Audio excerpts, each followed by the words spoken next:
Hello friends, मेरा digital classes में आप लोग का बहुत बहुत फिर से नए सेशन में स्वागत करता हूं। तो चलिए आज के जो करंट अफेयर्स हम यहां से कवर करेंगे। आज कुछ काम की वजह से मैं थोड़ा आज करंट अफेयर्स लेट हो गया है और तबीयत भी ठीक नहीं है, तो इसलिए थोड़ा लेट से सेशन ले रहा हूं मैं। बाकी कल से आपका जो प्रॉपर टाइम है आपका स्टार्ट हो जाएगा।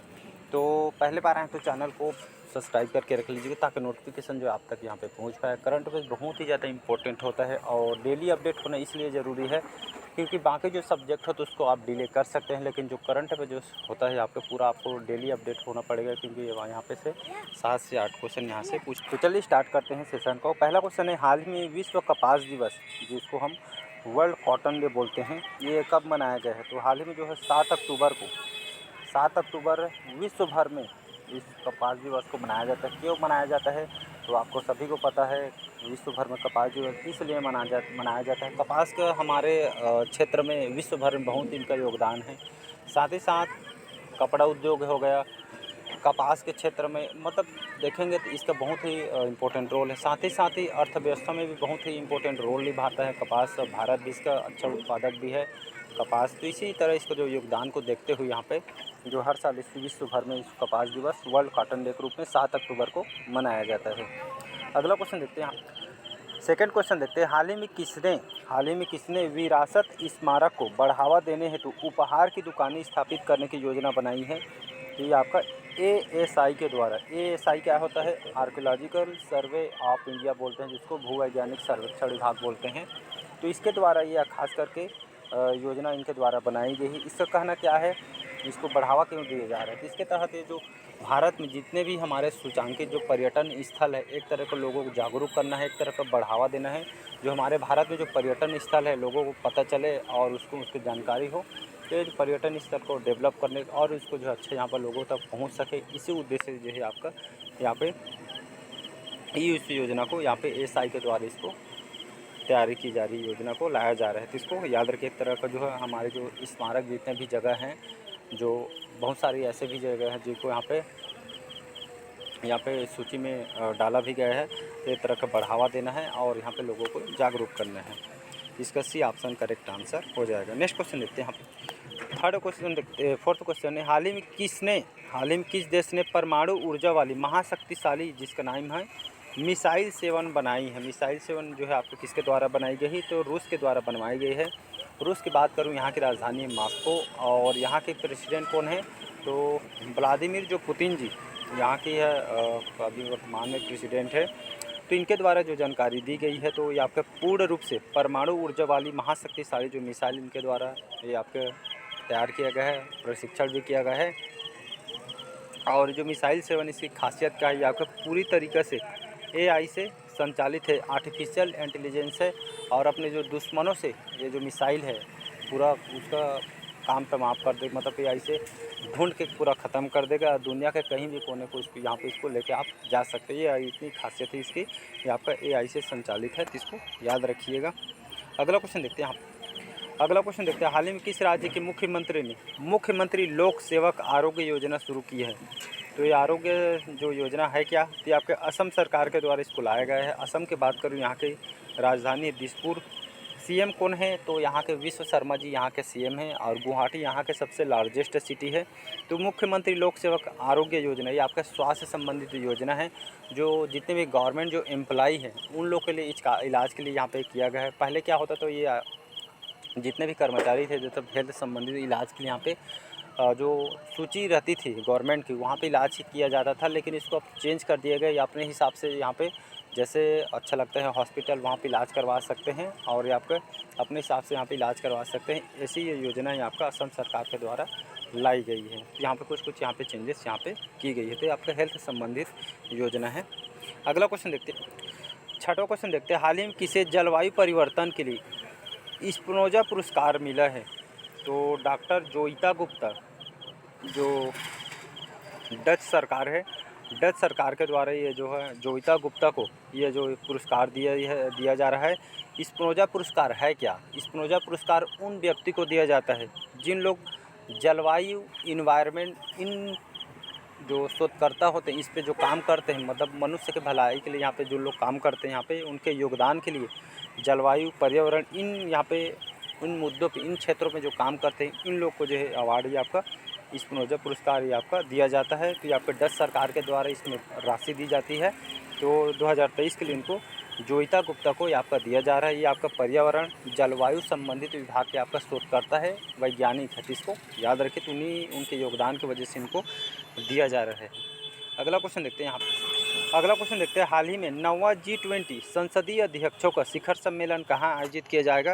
ये आपका नई दिल्ली में प्रगति मैदान में इसका आयोजन किया जाएगा। इस शिखर सम्मेलन का ये आपका 9वां G20 संसदीय अध्यक्ष है, जिसमें G20 के देश के जो अलग से इसमें शामिल होंगे, साथ ही साथ इसमें और 10 से 20 देश अन्य देश में इससे शामिल हो गए। तो या खास करके जलवायु परिवर्तन, उन मुद्दों इन्वायरमेंट के पर्यावरण पर जिन मुद्दों पे ये जो सम्मेलन इसका आयोजन किया जा रहा है, तो ये आपका नई दिल्ली के प्रगति मैदान में इसका आयोजन किया जा रहा है। जलवायु पर्यावरण संबंधित यहाँ पे इसमें और क्या करना है, सुधार करना है मानव हित के लिए, इन मुद्दों पे एक तरह सम्मेलन किया जा रहा है, तो इसको याद रखिएगा। अगला क्वेश्चन देखते हैं, हाल ही में किस देश को रूपपुर परमाणु ऊर्जा संयंत्र के लिए रूसी यूरेनियम प्राप्त हुआ है? तो हाल ही में जो जानकारी बांग्लादेश के जो प्राइम मिनिस्टर हैं शेख हसीना, इसकी जानकारी इन्होंने दी है। और यहाँ पे जो परमाणु ऊर्जा संयंत्र के लिए यहाँ पे रूसी यूरेनियम यहाँ से प्राप्त हुआ है। यूरेनियम बहुत कम देश में देखने को मिलते हैं, और यूरेनियम का बहुत सारे जो यहाँ पे साझा भी नहीं करती है, और इस एक तरह का मानव भलाई के लिए भी इसका उपयोग किया जाता है, और मानव विनाश के लिए भी ये बहुत खतरनाक है। आप समझ सकते हैं यूरेनियम इतना डेंजर है। तो इसकी जानकारी बांग्लादेश ने यहाँ पे इसकी जानकारी यहाँ पे दी गई है, तो इसको याद रखिए। तो रूसी यूरेनियम कहाँ प्राप्त हुई है? ये आपके बांग्लादेश में ये आपका प्राप्त हुई है, तो इसको याद रखिएगा। रूस में इसका भंडारण बहुत ही अधिक मात्रा में है, तो इसको भी याद रखिएगा। और कहा जा रहा है यहाँ के जो सरकारें हैं मानव हित के हम यूरेनियम का उपयोग करेंगे, ऐसा करके यहाँ पे बोला जा रहा है, सही भी है। अगला क्वेश्चन देखते हैं। 9वां क्वेश्चन है, हाल ही में 2 दिवसीय आतंकवाद विरोधी सम्मेलन का उद्घाटन कहाँ पे किया गया है? इसका जो उद्घाटन नई दिल्ली में किया गया है, तो इसका जो है उद्घाटन नई दिल्ली में यहाँ पे किया गया है। और आतंकवाद विरोधी सम्मेलन है क्या, ये जो है देखेंगे तो खास करके हमारे भारत में ऐसे कई स्टेट जो जहाँ पे जो है आतंकवादी यहाँ पे घुस के जो है आप ये सब देख सकते हैं। यहाँ पे दिनों दिन यहाँ पे भारत के ऊपर मतलब आए दिन यहाँ पे करती रहती है और नुकसान पहुँचाती रहती है। इन्हीं मुद्दों पे इसको जड़ से ख़त्म करने के लिए जो 2 दिवसीय जो आतंक विरोधी सम्मेलन का उद्घाटन यहाँ पे नई दिल्ली में किया गया है। और पूरी तरीके से इसको यहाँ पे एक तरह का जो आतंकवादी जो यहाँ पे भारत में जो अत्याचार करते हैं, एक तरह से इसको ख़त्म करना है। और जितने भी ऐसे जो राज्य हैं जहाँ पे ऐसा होता है, इसको एक तरह के यहाँ पे जड़ से ख़त्म करना है। उन मुद्दों पे यहाँ पे इसका जो सम्मेलन यहाँ पे नई दिल्ली में किया गया था। अगला क्वेश्चन देखते हैं। 10वां क्वेश्चन है, हाल ही में किस राज्य में दुनिया की सबसे लंबी बायलेन सुरंग जिसका नाम है सेलंग सुरंग पूरी होने की करीब है? ये आपका अरुणाचल प्रदेश का करेक्ट आंसर हो जाए। अरुणाचल प्रदेश में आपका सेला सुरंग है, याद रखिए सेला सुरंग अरुणाचल प्रदेश में लगभग बताया जा रहा है लगभग 1213 फीट आपको ऊंचाई है इस सुरंग की। ये आपका 2 लेन का है सुरंग। इससे क्या होगा इस सुरंग से, तो हमारे जो बिजनेस करते हैं अन्य देश के साथ, ये इससे एक्सपोर्टिंग में जो रास्ता इसके लिए काम आएगा। और बहुत सारे जो लंबा दूरी करना पड़ता है इससे भी बचाव होगा। जो हमारी सेना जो हमारे भारत की सेना है, आने जाने में इन लोग को दिक्कत भी नहीं होगा। तो यहाँ पे इससे जो रेडी होगा 2024 में बताया जा रहा है इसका उद्घाटन हो जाएगा।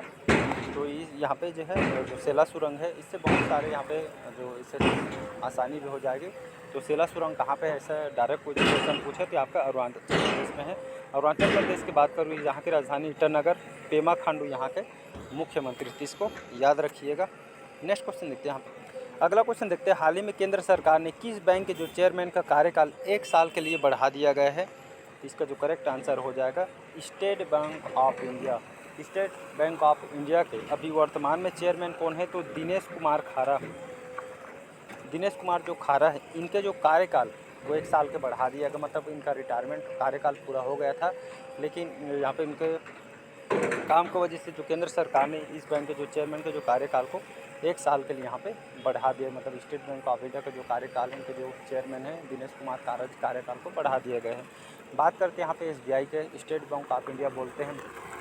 और इसकी स्थापना 1955 में की गई थी और इसका मुंबई महाराष्ट्र में इसका हेडक्वार्टर है। और वर्तमान में जो चेयरमैन दिनेश कुमार खारा जी हैं, इसको याद रखिएगा। तो इसका सी ऑप्शन SBI याद रखिएगा। अगला क्वेश्चन देखते हैं यहाँ पे। अगला क्वेश्चन देखते हैं, हाल ही में किसे लगातार तीसरी बार AIBD के अध्यक्ष चुना गया है? तो ये आपको भारत को चुना गया है। AIBD क्या होता है? एशिया पैसिफिक इंस्टीट्यूट जो है ब्रॉडकास्टिंग इसको बोला जाता है। तो ये खास करके होता क्या है, तो आपका जो जलवायु जो परिवर्तन होते एक तरह का, जो अलग अलग देश में जो बैठक इस पर अध्यक्षता यहाँ पे की जाती है, तो ये थर्ड बार है, तीसरी बार जो है AIBD के अध्यक्ष भारत को चुना गया है। तो जलवायु परिवर्तन पे आपका जो मुद्दों पे बैठक किया जाता है, ये तीसरी बार भारत को इन मुद्दों पे जो है अध्यक्षता के लिए भारत को चुना गया है। तो इसको याद रखिए। अगला क्वेश्चन देखते हैं हम। अगला क्वेश्चन देखते हैं, हाल ही में जियो मार्ट के नए ब्रांड एम्बेसडर कौन बने हैं? तो जियो मार्ट के जो नए ब्रांड एम्बेसडर महेंद्र सिंह धोनी को बनाया गया। महेंद्र सिंह धोनी सभी जानते होंगे, हमारे इंडियन क्रिकेटर हैं। तो जियो मार्ट सभी जानते हैं, ऑनलाइन यहाँ पे शॉपिंग भी करते हैं। यहाँ पे सिटी में अलग अलग बहुत सारे सिटी में इसका स्टोर भी खोल रहा है। तो आपका ये जितने भी फूड क्लॉथ वगैरह ऑल इन वन यहाँ प्रोडक्ट यहाँ पे खरीद सकते हैं, जिसके ब्रांड एम्बेसडर महेंद्र सिंह धोनी को यहाँ पे बनाया गया है। अगला क्वेश्चन देखते हैं, हाल ही में 2023 के साहित्य को नोबेल पुरस्कार किसको मिला है? इंपॉर्टेंट है, IMP कर दे हमें। तो साहित्य को नोबेल पुरस्कार जॉन फॉस को दिया गया है। याद रखिए, जॉन फॉस को हाल ही में इनको साहित्य का जो नोबेल पुरस्कार इनको दिया गया है। ये आपके जाने माने लेखक भी हैं। कविता और इनके जो नाटक के जो लेखन के क्षेत्र में इनको दिया जा रहा है, तो इसको याद रखिएगा। तो साहित्य में जो नोबेल पुरस्कार जॉन फॉस को दिया गया है, तो इसको याद रखिएगा, इम्पोर्टेंट है। इनके लेखन के क्षेत्र में इनको कविता कहानी की वजह से जो कहानी के लेखन के क्षेत्र में साहित्य पुरस्कार दिया जाता है, इसको याद रखिए। तो 2023 के लिए जॉन फॉस को दिया गया है। और ये आपके कहाँ के रहने वाले हैं? जॉन फॉस ये आपके नॉर्वे के रहने वाले हैं, लेखक हैं, नाटककार भी हैं, तो इसको याद रखिएगा। अगला क्वेश्चन देखते हैं यहाँ पे। अगला और लास्ट क्वेश्चन देखते हैं, हाल में प्रधानमंत्री मोदी ने किस देश के पहले हाईटेक स्पोर्ट्स ट्रेनिंग सेंटर को उद्घाटन इन्होंने किया है? तो मध्य प्रदेश के ग्वालियर में हाईटेक स्पोर्ट्स ट्रेनिंग सेंटर का उद्घाटन यहाँ पे किया गया है। तो ये आपका उन लोगों के लिए इसको ट्रेनिंग सेंटर को दिया जा रहा है जो दिव्यांग है, जिन लोग यहाँ पे